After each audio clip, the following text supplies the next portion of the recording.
के दुश्मन को हम अपनी जान कहते हैं, मोहब्बत की इसी मिट्टी को हिंदुस्तान कहते हैं, हिंदुस्तान कहते हैं।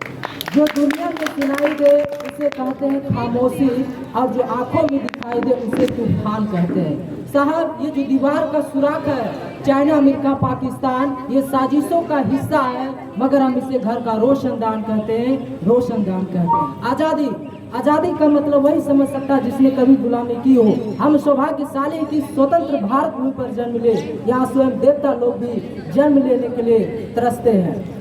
आज 15 अगस्त स्वतंत्रता दिवस पर यह भाषण मैं इसलिए प्रस्तुत करना चाहता हूँ कि आप सभी तक ये बातें पहुँच सके कि जो हम भारतवासी चैन की सांस ले रहे हैं, आज़ादी से जी रहे हैं, ये सब मुफ्त में नहीं मिला।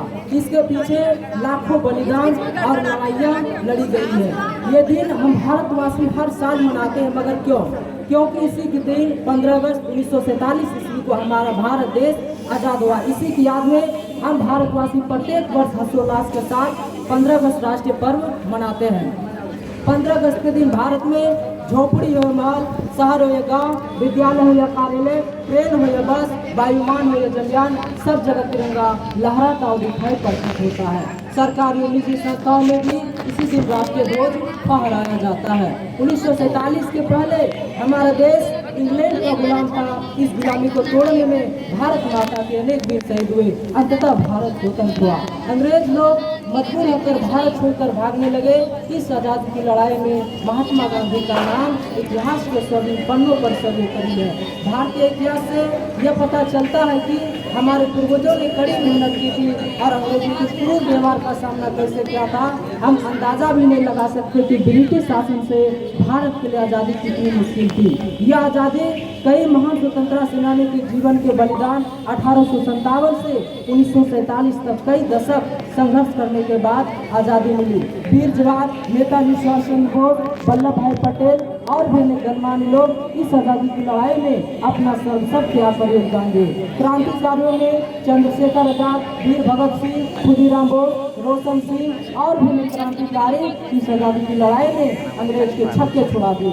इन क्रांतिकारियों के शोर पर हम तमाम भारतवासियों को गर्व है। नारी की शक्ति झांसी की रानी लक्ष्मीबाई ने जो वीरता दिखलाई, उससे अंग्रेजी शक्ति आश्चर्यचकित होकर भारतीय नारी शक्ति को लोहा मानने लगे। नारियों में भी कई नारी है जिनके नामों की लंबी सूची है, उन सभी नामों को बोलना हमारे बस की बात नहीं है। इस पर्व को मनाने के पीछे हम भारतवासी का एक ही उद्देश्य है कि हम उन वीर सपूतों की बात करें जिनके त्याग और बलिदान के चलते हमें स्वतंत्रता प्राप्ति हुई। आज के दिन हम अपने शहीदों को याद कर अपने भीतर प्रेरणा का अनुभव करते हैं। इसलिए जवान वीरों ने कहा, रहे तिरंगा ऊंचा हरदम, अरे रहे तिरंगा ऊंचा हरदम, बात है ये सम्मान की, देशभक्ति वंदे मातरम, हर दिन के अरमान की। राणा भगत सिंह के वीरों के बलिदान की सदा सलामत रहे हमेशा धरती हिंदुस्तान की। यह वह धरती है, यह वह भारत है जो सोने की चिड़िया कहलाता था। इस देश पर सदियों से दुश्मनों की नजर रही है और जब जब मौका मिला इसे लूटा गया। कभी मुगलों ने हमले किए तो कभी अंग्रेजों ने गुलाम बनाए, मगर वह आगे से नहीं होना चाहिए। लोहे की जंजीरों से मजाक कराने के लिए जो खून बहा, सीने पर गोलियां खाए गए, उन्हें हम भुला नहीं सकते। अरे हमारी तो यह परंपरा है कि दुश्मन भी घर आता है तो हमारी जान बन जाता है, हमारी सभ्यता की पहचान बन जाता है। और मैं कहना चाहता हूँ, देश भक्तों से ही देश की शान है, देशभक्तों से ही देश की मान है। हम उस देश के फूल हैं यारों, जिस देश का नाम हिंदुस्तान है। मेरा हिंदुस्तान महान है और महान होगा, होगा हौसले सब बुलंद। एक दिन पाकिस्तान भी जय हिंद कहेगा, जय हिंद कहेगा, क्योंकि सारे जहां से अच्छा हिंदुस्तान हमारा, यह दुनिया की शान है। इसलिए तो कहते हैं भारत देश हमारा, हिंदुस्तान महान है और महान है। और मैं कहना चाहता हूँ कि हमारा देश तो आज़ाद हो गया, क्या वाकई हम आज़ाद है? क्या हमारी बहन बेटी आज़ाद है? क्या वे बिना डरे कहीं आ जा सकते हैं? तो हमारा जवाब होगा नहीं, क्योंकि उनको आज भी डर है कि शैतानों का कहीं उनकी इज्जत पे हमला ना हो जाए, कोई उन्हें कुचल ना डाले, तभी मैं मानूंगा सही मायने हमारा देश आज़ाद हुआ। अरे जिन्होंने अपनी जाने गवाई बहनों की लाज बचाने को और हर अबला मुश्किल में है, कौन आएगा फर्ज निभाने को?